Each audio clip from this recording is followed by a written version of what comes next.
प्यारे विद्यार्थियों, आज इस वीडियो में हम हॉब्स के राजनीतिक विचारों को आगे बढ़ाते हैं। आज हम चर्चा करते हैं पहले हॉब्स के संप्रभुता के सिद्धांत के बारे में। संप्रभुता का अर्थ आप सभी जानते हैं कि किसी भी राज्य की सर्वोच्च शक्ति जो दूसरों को आदेश देती है और स्वयं किसी और के आदेशों से बंधी हुई नहीं होती है, उस शक्ति को या उस सत्ता को हम संप्रभुता कहते हैं।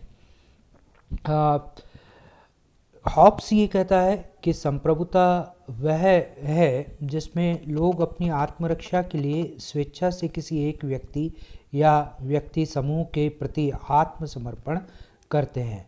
यानी हॉब्स के लिए संप्रभुता वह है जो व्यक्ति अपने आत्मरक्षा के लिए लेवियाथन को या किसी सत्ता को सौंप देता है, वह सारे अधिकार संप्रभुता की श्रेणी में आते हैं। हमने इससे पहले हॉब्स के सामाजिक समझौता सिद्धांत की चर्चा की थी और सामाजिक समझौता सिद्धांत की चर्चा करते हुए मैंने आपको ये बतलाया था कि हॉब्स ये कहता है कि व्यक्ति अपनी आत्मरक्षा के अधिकार को सुरक्षित करने के लिए या अपने अस्तित्व को बचाने के लिए लेवियाथन की तरह किसी एक शक्तिशाली व्यक्ति या व्यक्तियों के समूह को अपने सारे अधिकार समर्पित कर देता है और इस तरह से राज्य का निर्माण होता है। तो हॉब्स के कॉन्सेप्ट में ये जो लेवियाथन जिसको व्यक्ति अपने सारे अधिकार सौंप देता है, केवल आत्मरक्षा के अधिकार को सौंप करके को छोड़ करके सारे अधिकार जिस लेवियाथन को सौंप देता है, वो लेवियाथन जो है वो सर्वसत्तावादी है और वह लेवियाथन ही संप्रभु है। इस प्रकार हॉब्स एक निरंकुश संप्रभुता का या संगठनात्मक संप्रभुता का प्रतिपादन करता है, क्योंकि मैंने आपको हॉब्स के समझौता सिद्धांत के अंतर्गत ये भी बताया था कि हॉब्स लेवियाथन के रूप में जिस शासक या जिस राज्य सत्ता का निर्माण करता है, वह राज्य सत्ता जो कि समझौते का हिस्सा नहीं होती, इसलिए वह निरंकुश होती है और वह किसी प्रकार के समझौते से बंधी हुई नहीं होती। तो इस प्रकार हॉब्स का ये जो लेवियाथन जिसे वो संप्रभु कह रहा है, वह सभी प्रकार के अनुबंधनों से या सभी प्रकार के समझौते से मुक्त है। वह किसी भी प्रकार के अनुबंधन से बंधा हुआ नहीं होता। यानी संवैधानिक सीमा, कोई भी संवैधानिक या कानूनी सीमा संप्रभु के ऊपर लागू नहीं होती है। दूसरा, वो ये कहता है कि किसी एक समाज में एक ही संप्रभु होता है, एक ही लेवियाथन होगा, एक ही शासक होगा, एक से अधिक शासक किसी एक समाज में नहीं हो सकते हैं। फिर ये जो संप्रभुता की शक्ति है जो लेवियाथन के पास होती है, ये अपरिवर्तनीय है। यानी इस संप्रभुता की शक्ति में को किसी भी प्रकार से सीमित नहीं किया जा सकता है, उसकी शक्ति में किसी भी प्रकार का परिवर्तन संभव नहीं है। चौथा, ये संप्रभुता की शक्ति जो है वो अदेय है। अदेय का मतलब ये किसी और को नहीं दी जा सकती। यानी लेवियाथन के पास जो शासन सत्ता है, जो संप्रभुता की शक्ति है, वह किसी और को नहीं दी जा सकती है। फिर चूंकि वह समझौते का हिस्सा नहीं होता है लेवियाथन या जो संप्रभु है, इसलिए वह अनुत्तरदायी है। वह अपने कार्यों के लिए या अपने निर्णयों के किसी के प्रति उत्तरदायी नहीं होता है। फिर वो ये कहता है कि ये जो संप्रभुता की शक्ति है ये लोगों के बहुमत के द्वारा निर्मित है। जैसे हमने समझौता सिद्धांत में देखा कि हॉब्स ये कहता है कि समाज का प्रत्येक व्यक्ति बारी बारी से दूसरों के साथ समझौता करता है। तो और उस समझौते के फलस्वरूप लेवियाथन जैसे वो संप्रभु कह रहा है उसका निर्माण होता है। तो इसलिए लेवियाथन जो उसका संप्रभु है वह लोगों के इस प्रकार अपने अधिकारों के समर्पण करने से बना है, स्वयं लोगों के की इच्छा से बना है, लोगों के बहुमत के द्वारा बना है। और इसीलिए वो हॉब्स कहता है कि वह हमेशा न्यायकारी होता है, न्याय प्रदान करने वाला होता है। लेकिन चूंकि सारे अधिकार उसी एक के हाथ में होते हैं, इसलिए उसके हाथ में शासन की निर्दमनीय शक्ति होती है। उसका दमन लेवियाथन का दमन या लेवियाथन को नियंत्रित कोई भी नहीं कर सकता है। ये लेवियाथन या ये जो संप्रभु है वो विचारों पर और लोगों की संपत्ति पर भी अधिकार रखता है। यानी कोई भी ऐसा विचार जो उसकी सत्ता को सीमित करता हो या उसकी सत्ता को चुनौती देता हो, उसका वह दमन कर सकता है। लेकिन कोई भी विचार, कोई भी अधिकार उसकी शक्ति को सीमित नहीं कर सकते हैं। वह इस लेवियाथन के जो आदेश हैं, संप्रभु के जो आदेश हैं, वही कानून है, वही न्याय है, और इस प्रकार उसकी संप्रभुता की ये जो शक्ति है वह असीमित होती है।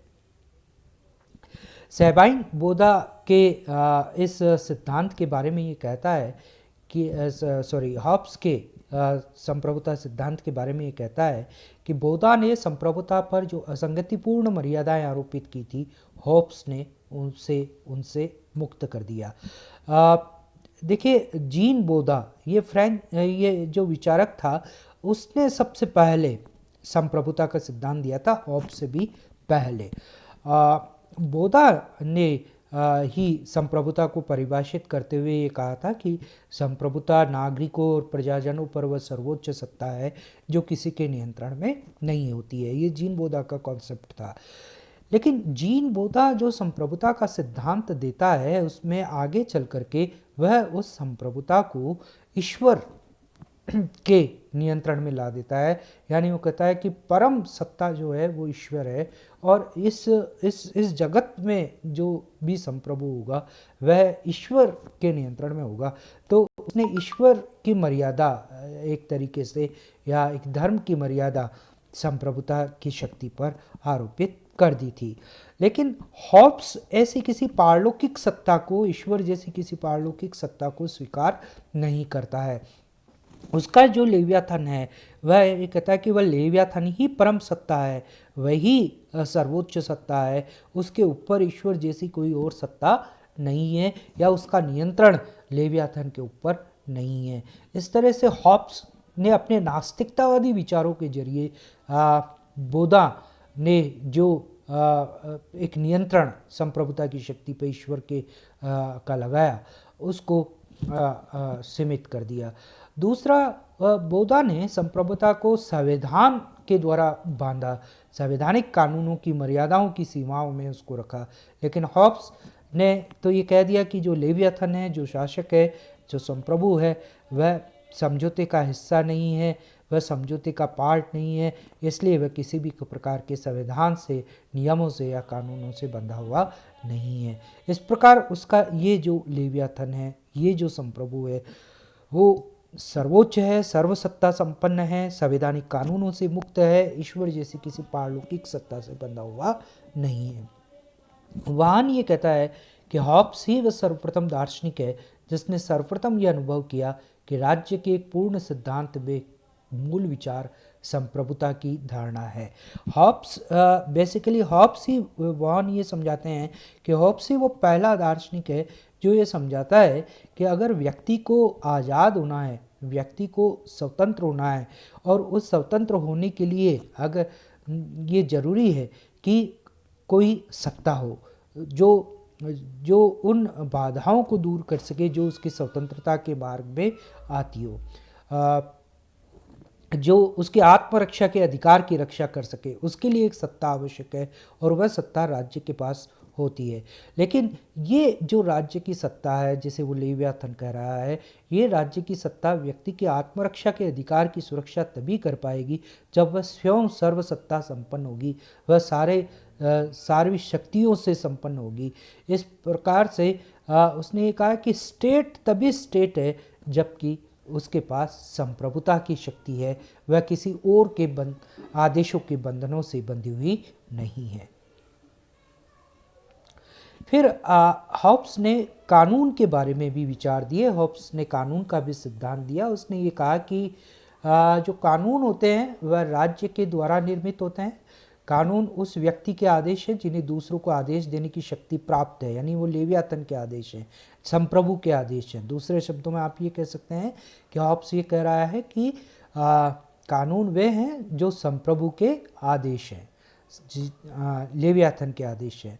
और वह लेवियाथन ही समस्त न्याय का स्रोत है। यानी राजा, एक तरीके से कह दे कि राजा के आदेश ही कानून है, राजा जो कुछ कह दे वही न्याय है। न्यायाधीश सिंहासन के नीचे के सिंह है। इस प्रकार से वह ऑस्टिन का पूर्ववर्ती दार्शनिक है, जॉन ऑस्टिन, जिसने एकात्मक संप्रभुता का सिद्धांत दिया आधुनिक युग में, उससे और जिसने ऑस्टिन ने ये कहा कि संप्रभु के आदेश ही कानून होते हैं। तो ये बात ऑस्टिन ने बहुत बाद में ये बात कही, लेकिन उसके पहले हॉब्स ये कह देता है कि लेवियाथन के आदेश ही कानून है, लेवियाथन ही समस्त न्याय का स्रोत है, लेवियाथन ही नहीं उसके राज्य का राजा। सिविल लॉ की वो बात करता है कि प्रत्येक व्यक्ति के लिए कानून वह नियम है जिन्हें राज्य में उस पर सही और गलत के बीच भेद करने, अर्थात वैधानिकता और अवैधानिकता के बीच अंतर बताने के लिए शब्दों, लेखों या अपनी इच्छा व्यक्त करने के अन्य साधनों द्वारा आदेशित किए हों। क्या है सिविल लॉ या कानून, क्या है? तो हॉब्स ने कहा कि एक तो वो लेवियाथन के आदेश हैं और वे प्रत्येक व्यक्ति के लिए वो नियम है जो राज्य ने दिए हैं, राज्य ने या राज्य सत्ता ने यानी लेवियाथन ने बनाया है। और किस लिए बनाया है? ताकि सही और गलत का बीच विभेद किया जा सके, क्या कानूनन है और क्या गैर कानूनी है, क्या वैधानिक है और क्या अवैधानिक है। इसके बीच अंतर बताने के लिए कानूनों का निर्माण किया जाता है कि क्या नियम संगत है, क्या करना नियम संगत है, क्या करना वैधानिक है और क्या करना नियम संगत नहीं है या अवैधानिक है। ये बताने के लिए कानून के रूप में नियमों का निर्माण राज्य करता है।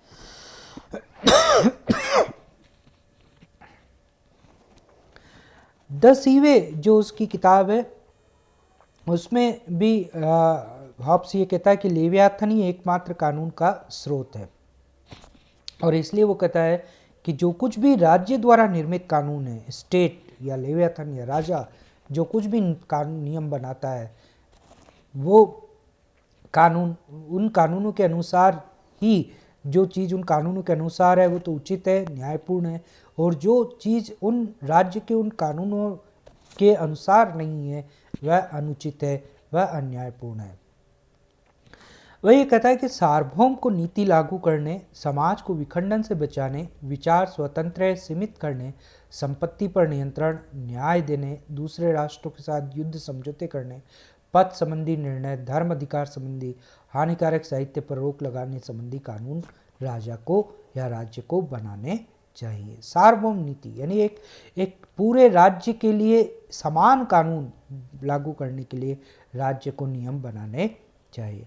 समाज को विखंडित होने या टुकड़े टुकड़े में, क्योंकि अगर कानून नहीं होंगे, अगर नियम नहीं होंगे तो क्या होगा? लोग आपस में झगड़ेंगे, लोग आपस में झगड़ेंगे तो समाज टूटेगा, समाज बिखरेगा।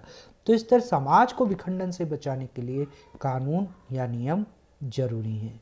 फिर झगड़े कब बढ़ते हैं? तो जैसा आपको याद हो तो पिछले वीडियो में मैंने आपको बताया था कि हॉब्स ये कहता है कि हम सब में एक मूलभूत समानता तो ये है कि भाई हम सब स्वार्थी हैं, हम सब अपने अपने हितों को पूरा करना चाहते हैं। ये एक मूल समानता हमारे स्वभाव की सबकी है। लेकिन हम लोगों में जो असमानता है वो ज्ञान की असमानता है, और ज्ञान की असमानता किस रूप में है कि हम सब दुनिया को अपनी अपनी नज़रों से देखते हैं, इसलिए हम सब के अपने अपने तर्क हैं, अपने अपने लॉजिक हैं, और ये लॉजिक हम किसके रूप में देते हैं? विचारों के रूप में। तो वो ये कहता है कि विचारों की स्वतंत्रता जितनी ज़्यादा होगी उतनी ज़्यादा लोगों के अंदर बहस होगी, संघर्ष होंगे, और संघर्ष होंगे तो हिंसा होगी, अशांति होगी। इसलिए वो ये कहता है कि राज्य को विचार स्वतंत्रता को सीमित करने के लिए भी कानून बनाने चाहिए, राज्य को संपत्ति पर नियंत्रित करने के लिए कानून बनाने चाहिए, न्याय देने के लिए कानून बनाने चाहिए, दूसरे राष्ट्रों के साथ युद्ध समझौते करने के लिए कानून बनाने चाहिए, पद संबंधी निर्णय करने के लिए कानून बनाने चाहिए, धार्मिक अधिकारों के संबंध में कानून बनाने चाहिए, हानिकारक साहित्य पर रोक लगाने के लिए कानून बनाने चाहिए। फिर वो ये कहता है कि कानून का कार्य लोगों को स्वतः स्फूर्त कार्यों से रोकना नहीं है, बल्कि उन्हें ऐसी गति देना है कि वे अपने दुस्साहस या अविवेक से स्वयं को हानि ना पहुंचाए।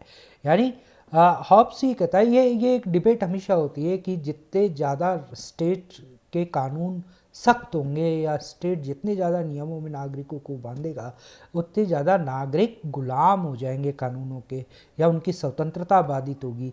अगर उनकी स्वतंत्रता बाधित होगी तो वह अपने जीवन में आगे विकास नहीं कर पाएंगे। ये एक तर्क कानूनों के विरोध में दिया जाता है। यानी ये दोनों अपोजिट चीज़ें हैं, एक तरफ राज्य के कानून और दूसरी तरफ व्यक्ति की स्वतंत्रता। तो जितने ज़्यादा कानूनों की शक्ति की हम बात करेंगे उतनी ज़्यादा व्यक्ति की स्वतंत्रता सीमित होगी। ये एक जनरल लॉजिक जो है कानून और स्वतंत्रता के संबंध में दिया जाता है। लेकिन हॉब्स ने कहा कि कानूनों का प्रयोग करने से लोगों की स्वतंत्रता बाधित नहीं होती है। उनकी सेल्फ मोटिवेटेड जो एक्शंस हैं या उनके जो खुद की इच्छा से व्यक्ति आगे बढ़ने के लिए जो कदम उठाता है, कार्य करता है, कानून उनको रोकता नहीं है बल्कि वह उनको और गति देता है। और वह कैसे गति देता है? इस तरह से गति देता है कि वह अपने अविवेक से या दुस्साहस से स्वयं को हानि न पहुंचा ले। कि वो ये कहता है कि व्यक्ति कई बार अपने दुस्साहस से बहुत ज़्यादा जब अपने ऊपर भरोसे करने लगे या तो वह अपनी कई बार गलत सोच भी रख सकता है और उस गलत सोच के कारण से उसके जीवन को हानि हो सकती है। इस बात को यूँ समझें कि जैसे आप ये कहें कि मैंने तो गाड़ी खरीद ली और अब ये मेरी गाड़ी है और मैं इसको बहुत 100-120 की स्पीड पर चलाना चाहता हूँ, ये मेरी आज़ादी है, इससे मेरा डर खुलेगा। हाँ, कोई ये तर्क दे सकता है कि इससे मेरा भय खुलेगा, डर खुलेगा, मैं तो अगर तेज़ गाड़ी चलाऊंगा। लेकिन ये एक अविवेकपूर्ण निर्णय होगा। इससे एक्सीडेंट होगा जिसमें दूसरे को तो हाँ हानि हो ही सकती है, दूसरे के जीवन को तो नुकसान हो ही सकता है, व्यक्ति स्वयं के जीवन को भी नुकसान पहुंचा सकता है। तो ऐसे में राज्य क्या करता है? राज्य कानून बना देता है, आपकी गाड़ी चलाने की गति को सीमित कर देता है या कानून के अंतर्गत बांध देता है कि आप 60 से ऊपर या 80 से ऊपर गाड़ी नहीं चलाएंगे।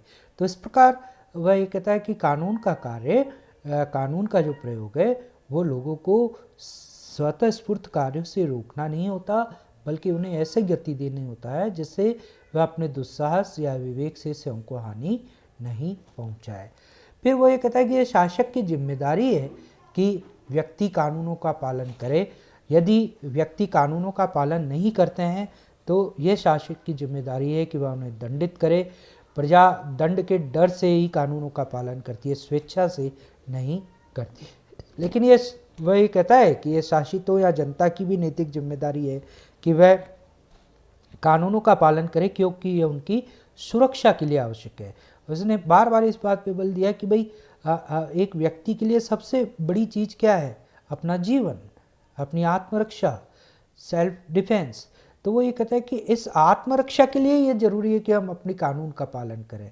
जैसे बहुत सिंपल शब्दों में आप इसे यूँ समझ सकते हैं कि हम रोड पर लेफ़्ट में चलें। हर जगह ज़रूरी नहीं है कि पुलिस डंडा लेकर के खड़ी रहे, राज्य आपके ऊपर डंडा लेकर के खड़ा रहे कि लेफ़्ट चलिए। हम लेफ़्ट इसलिए चलते हैं क्योंकि उसमें हमारी आत्मरक्षा है, हमारी जीवन की रक्षा है। तो इसलिए हम ये प्रजाजनों की या शासितों की भी नैतिक जिम्मेदारी होती है कि वह कानूनों का पालन करें। लॉसन व व्हाइट हॉर्न जैसे विचारकों ने शासक को निरंकुश बनाने व उन पर कानून का अंकुश लगाने के कारण हॉब्स की आलोचना की है। वो ये कहता है कि शासक लेकिन निरंकुश हो सकता है और उस पर कोई कानून का नियंत्रण नहीं होता है, इसलिए हॉब्स की आलोचना लॉसन और व्हाइट हॉर्न करते हैं। किंतु शासक का ये दायित्व है कि वह विद्रोहों से प्रजा की रक्षा करे। वो कहता है कि प्रजा का तो ये दायित्व है कि वह कानूनों का पालन करे, लेकिन शासक का भी एक दायित्व है और वो दायित्व यह है कि वह व्यक्ति की आज़ादी की रक्षा करे, उसके जीवन की रक्षा करे और किससे करे? विद्रोहों से उसकी रक्षा करे। फिर वो ये कहता है कि शासक के ऊपर भी एक सीमा है, शासक निरंकुश नहीं है जैसा कि कहा जाता है। वो कहता है शासक व्यक्ति के आत्मरक्षा के अधिकार से सीमित है। यदि मतलब व्यक्तियों की जीवन की रक्षा करना राजा का कर्तव्य है। राजा इस बात से सीमित है कि वह अपनी जनता के जीवन की रक्षा करे। यदि वह इसमें असमर्थ रहता है तो उसके विरुद्ध क्रांति हो सकती है। शासक यदि ऐसा करने में असमर्थ रहे और व्यक्ति को स्वयं को मारने, घायल करने या स्वयं पर आक्रमण करने के लिए कहे या उन चीज़ों से वंचित करे जो जीने के लिए अनिवार्य है, तो व्यक्ति को शासक के विरुद्ध विद्रोह करने का अधिकार है। ये एक सिंपल सी बात वो कहता है कि अगर व्यक्ति के जीवन पर ही बनाए शासक के किसी भी कदम के कारण से, तो फिर व्यक्तियों को यह अधिकार है कि वह अपने शासक के विरुद्ध विद्रोह कर दे। इसलिए हॉब्स लिखता है कि जब मेरे ऊपर बल का प्रयोग हो रहा है और मैं बल प्रयोग ना करूं, ऐसा प्रतिज्ञा पत्र सदैव निरर्थक होगा। यानी कोई मेरे ऊपर अटैक करे और मैं हाथ बांध के खड़ा रहूं, ऐसा प्रतिज्ञा पत्र या ऐसा समझौता कोई भी नहीं कर सकता। इसलिए व्यक्ति के जीवन पर अगर हमला होगा तो फिर वह शासक के विरुद्ध विद्रोह कर देगा। इसलिए शासक के लिए जरूरी है, शासक का दायित्व है कि वह व्यक्ति के जीवन की रक्षा करे। हॉब्स राज्य और सरकार में अंतर नहीं करता। विलो भी इसके लिए भी उसकी आलोचना करता है। उसके लिए लेवियाथन ही स्टेट है, लेवियाथन ही सरकार है। अब हम हॉब्स का मूल्यांकन करते हैं। पहली बात, हॉब्स यथार्थवादी या भौतिकतावादी विचारक है। हॉब्स पूर्णतः भौतिकतावादी है। वह ईश्वर या किसी पारलौकिक सत्ता में विश्वास नहीं करता, किसी आध्यात्मिक सत्ता में विश्वास नहीं करता, इसलिए वह भौतिकतावादी है। वह इस भौतिक जगत में ही विश्वास करता है, इसलिए वो यथार्थवादी भी है, वो नास्तिक भी है। फिर कई लेखकों ने हॉब्स को उपयोगितावादी भी माना है, यूटिलिटेरियन भी माना है। वेपर ने माना कि उपयोगितावादी की जो पृष्ठभूमि है वो हॉब्स ने ही तैयार की, जिसके लिए बेंथम उसका ऋणी है। प्यारे विद्यार्थियों, आपने पहली बार उपयोगितावादी शब्द शायद सुना हो। उपयोगितावाद या यूटिलिटेरियनिज्म इंग्लैंड में ही आगे विकसित हुई एक विचारधारा है जो लोकतंत्र के विचारों के अंतर्गत ही विकसित हुई। जर्मी बेंथम और जेस मिल को इसका श्रेय जाता है और ये दोनों आपके सिलेबस का पार्ट है। तो जब हम जर्मी बेंथम और मिल की बात करेंगे तब हम उपयोगितावाद पर विस्तार से बात करेंगे। अभी आप इतना समझ लें कि उपयोगितावाद वो धारणा है जो ये कहती है कि व्यक्ति का जो चरम लक्ष्य है वह सुख को प्राप्त करना है। इसलिए समाज में जिस कार्य से अधिकतम व्यक्तियों को अधिकतम सुख मिलता है वह कार्य ही उपयोगी होते हैं, वह नियम ही उपयोगी होते हैं। ये उपयोगितावाद है। और जो हॉब्स है, हॉब्स इसी उपयोगितावाद की पृष्ठभूमि तैयार करता है, क्योंकि वो भी ये कहता है कि व्यक्ति जो है उसका मूलभूत स्वार्थ जो है वो सुख प्राप्त करना है, उन चीज़ों को प्राप्त करना है जिससे और वह आकर्षित होता है, और जिससे और वो विकर्षित होता है यानी जिससे उसे पीड़ा होती है वह उनसे दूर हटना चाहता है। यही इसी लाइन पर आगे चलकर उपयोगितावाद विकसित हुआ था। तो इसलिए वेपर ये कहता है कि उपयोगितावाद की एक पृष्ठभूमि हॉब्स ने तैयार कर दी थी। फिर हॉब्स व्यक्तिवादी है। हॉब्स के बारे में ये प्रश्न कई बार पूछा जाता है, परीक्षाओं में भी पूछा जाता है कि देखिए, व्यक्तिवादी वो विचारक होते हैं जो व्यक्ति की स्वतंत्रता को महत्व देते हैं, राज्य की सत्ता को नहीं, राज्य के कानूनों को नहीं। यानी उनके लिए महत्वपूर्ण है व्यक्ति की आज़ादी। और व्यक्ति की आज़ादी चूँकि राज्य की सत्ता या राज्य के कानूनों से सीमित होती है, इसलिए जो व्यक्तिवादी होते हैं वह राज्य को एक आवश्यक बुराई के रूप में देखते हैं या राज्य की सत्ता को सीमित करने का प्रयास करते हैं, या ये कहते हैं कि राज्य जो है वो व्यक्ति की आज़ादी में हस्तक्षेप ना करे, हस्तक्षेप का सिद्धांत वो देते हैं। अब हॉब्स को भी व्यक्तिवादी कहा गया है। अब यहाँ आपके मन में प्रश्न उठ सकता है कि एक तरफ तो हॉब्स जो है वह तो राज्य को सर्वसत्तावादी कह रहा है, वह तो लेवियाथन को सारी अधिकार सारी सत्ता सौंप देता है, वह तो उसे संप्रभु कह रहा है, व्यक्ति सारे अधिकार राज्य की सत्ता को सौंप देते हैं, और फिर वो राज्य की सत्ता जैसे वो लेवियाथन कह रहा है वो निरंकुश है, वह किसी प्रकार के कानूनों के बंधन में नहीं है। तो ऐसी निरंकुश सत्ता की बात करता है, वह सर्वसत्तावादी राज्य की बात करता है जिसके हाथ में सारे अधिकार हैं। तो फिर वो व्यक्तिवादी कैसे हुआ? वो व्यक्तिवादी ऐसे हुआ, आपसे पूछा जा सकता है कि इतना राज्य की सत्ता सर्वसत्ता का पक्षधर होने के बावजूद उसे व्यक्तिवादी क्यों माना जाता है? हॉब्स को वो इसलिए माना जाता है क्योंकि राज्य की सत्ता का पक्ष लेते हुए भी उसने व्यक्ति की आज़ादी की या व्यक्ति की स्वतंत्रता का पक्ष लिया। बल्कि आप इसको यूँ कहें कि हॉब्स ये तर्क देता है कि अगर व्यक्ति की आज़ादी की रक्षा करनी है तो राज्य को ताकतवर होना पड़ेगा। तो उसका लक्ष्य मैकियावेली की तरह ही व्यक्ति की स्वतंत्रता की रक्षा है, व्यक्ति की आज़ादी की रक्षा है, और इस व्यक्ति की आज़ादी की रक्षा के लिए वह राज्य को सर्वसत्तावादी बनाता है या शक्तिशाली बनाता है। इस तर्क को आप समझें कि ये मैकियावेली और हॉब्स प्रारंभिक विचारक हैं डेमोक्रेसी के आधुनिक युग के, जो व्यक्ति की स्वतंत्रता की रक्षा की जिनका लक्ष्य है। लेकिन वह राज्य को सत्तावादी इसलिए बना रहे हैं क्योंकि उस समय जो दो शक्तियां थी, सामंतवाद और धर्मसत्ता, उनको डर था कि अगर व्यक्ति को केवल व्यक्ति की आज़ादी की बात की जाएगी तो ये जो ताकतवर धर्मसत्ता और सामंत लोग हैं, ये व्यक्ति की आज़ादी के नाम पर वापस से ताकतवर होकर के आ जाएंगे और व्यक्ति की आज़ादी को कुचल देंगे। तो क्योंकि वो तो बहुत शक्तिशाली थे, सामंत और धर्मसत्ता में बैठे हुए पादरी, तो उन पादरियों को और उन सामंतों को नियंत्रित करने के लिए एक शक्तिशाली राजा की ज़रूरत होती है, इसलिए उन्होंने शक्तिशाली राजा का पक्ष लिया है। मैकफरसन कहता है कि हॉब्स सत्ता राजनीति का विज्ञान पेश करने वाला सबसे प्रथम व्यक्ति है। कैटलिन हॉब्स कहता है कि हॉब्स के पूरे दर्शन का अधिकांश भाग उसके बुरे मनोविज्ञान के कारण है, यानी वह व्यक्ति के केवल बुरे पक्ष को देखता है। मैक्सी कहता है कि अंग्रेजी भाषाभाषियों में ने जितने भी राजनीतिक दार्शनिकों को जन्म दिया उन सब में हॉब्स कदाचित सबसे महान है। जोसेफ वायलतो ने हॉब्स को सर्वाधिकारवाद का प्रथम सिद्धांतकार माना है। तो ये आज हम हॉब्स यहाँ पर ख़त्म करते हैं। अगले वीडियो में हम जॉन लॉक के बारे में बात करेंगे। Thank you very much.